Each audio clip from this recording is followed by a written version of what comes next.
chapter 23. When Jesus said to the crowds and to his disciples, "The teachers of the law and the Pharisees sit in Moses' seat. So you must be careful to do everything they tell you. But do not do what they do, for they do not practice what they preach. They tie up heavy, cumbersome loads and put them on other people's shoulders. But they themselves are not willing to lift a finger to move them. Everything they do is done for people to see. They make their philosorite, wide and the tassels on their garments long. They love their place of honor at banquets and the most important seats in the synagogues. They love to be greeted with respect in the marketplaces and to be called rabbi by others. But you are not to be called rabbi, for you have one teacher, and you are all brothers. And do not call anyone on earth father, for you have one Father, and he is in heaven. Nor are you to be called instructors, for you have one instructor, the Messiah. The greatest among you will be your servant. For those who exalt themselves will be humbled, and those who humble themselves will be exalted. Woe to you, teachers of the law and Pharisees, you hypocrites! You shut the door of the kingdom of heaven in people's faces. You yourselves do not enter, nor will you let those enter who are trying to. Woe to you, teachers of the law and Pharisees, you hypocrites! You travel over land and sea to win a single convert. And when you have succeeded, you make them twice as much a child of hell as you are.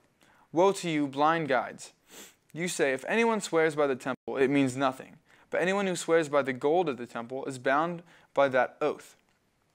You blind fools, which is greater, the gold or the temple that makes the gold sacred? You also say, if anyone swears by the altar, it means nothing.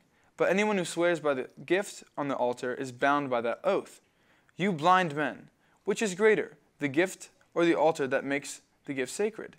Therefore, anyone who swears by the altar swears by it and by everything on it. And anyone who swears by the temple swears by it and by the one who dwells in it. And anyone who swears by heaven swears by God's throne and by the one who sits on it. Woe to you, teachers of the law and Pharisees, you hypocrites! You give a tenth of your spices, mint, dill, and cumin, but you have neglected the more important matters of the law: justice, mercy, and faithfulness. You should have practiced the latter without neglecting the former. You blind guides! You strain out a gnat, but swallow a camel. Woe to you, teachers of the law and Pharisees, you hypocrites! You clean the outside of the cup and dish, but inside they are full of greed and self-indulgence. Blind Pharisee! First clean the inside of the cup and dish, and then the outside will also be clean. Woe to you, teachers of the law and Pharisees, you hypocrites! You are like whitewashed tombs, which look beautiful on the outside, but on the inside are full of the bones of the dead and everything unclean. In the same way, on the outside you appear to people as righteous, but on the inside you are full of hypocrisy and wickedness. Woe to you, teachers of the law and Pharisees, you hypocrites! You build tombs for the prophets and decorate the graves of the righteous.